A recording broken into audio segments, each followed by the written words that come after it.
Karen Kalumuck, and I'm a senior biologist at the Exploratorium.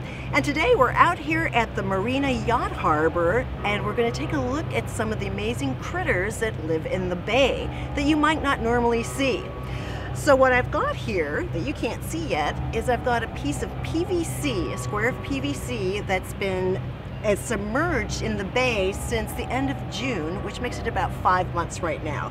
And over time, small planktonic organisms that develop into adults will be settling on these plates and then developing into their adult form on the plates. And we can monitor that over time, see how they grow, change, how different organisms interact, and also look for invasive species.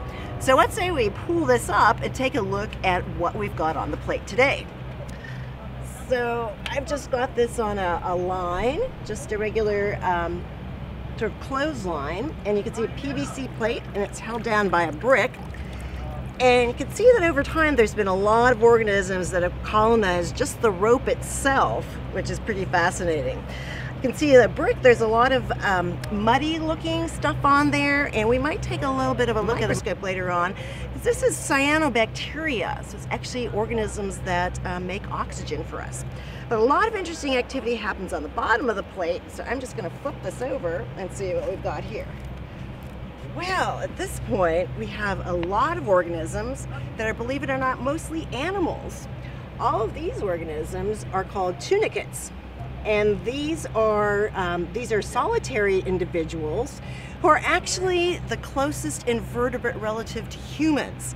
They actually have a life cycle in which, in their larval form, they have a notochord, which humans have a notochord in their life cycle too, when they're embryos. In humans, the notochord turns into the discs in between our vertebrae of our backbone. But with these tunicates, and in their larval form, when they settle down onto this plate and start to develop, they actually lose their notochord, but they retain some other characteristics that are also more related to humans. You also see a lot of these orange colonies, orange flat colonies. These are also tunicates, but they're a different form. These are colonial form of tunicate, where tiny individuals group together and interchange their food and waste. And most of these colonies actually grow by asexual reproduction, so they're just by budding off.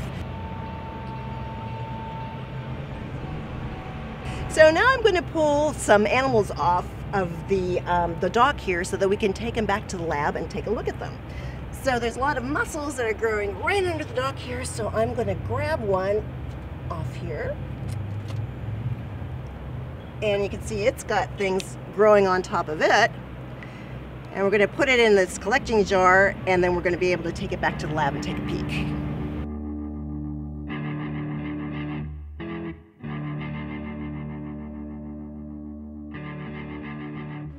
So here we are back at the Exploratorium, and this is a sample that I picked up at the docks. And what we're going to do now is take a look at some of our sample underneath the microscope. And we've got a really lovely dissecting microscope over here that will magnify up to about 100 times. So these are for samples that are opaque, and we're not going to get huge magnification, but it does reveal a world that we can't see with our own eyes. Okay, so this microscope is connected to a monitor on the right so that we can film what we see if we find something really interesting. So what you see here is a close-up of that orange colony. And on the monitor here, each of these little oval-shaped individuals is actually a single animal.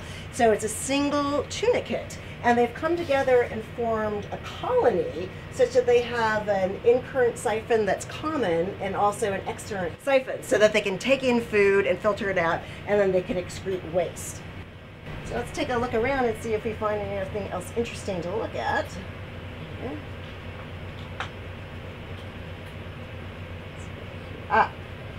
Here's an interesting one sort of on the edge of the colony that you can clearly see the pores that filter in some of the liquids that will have the little tiny plants and animals in them that this colony will eat.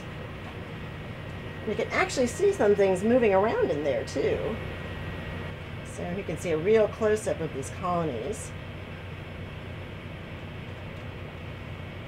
So why are we interested in these organisms in the bay? Well, these particular tunicates are invasive species and they've been with us for a really long time. And sometimes their change in population, change in numbers might indicate something is changing with the health of the bay. But what's really interesting about them is that these creatures are also used as a model to study human development and even a primitive immune system that they exhibit. So that's it today from the lab, and see you again soon at Science in the City.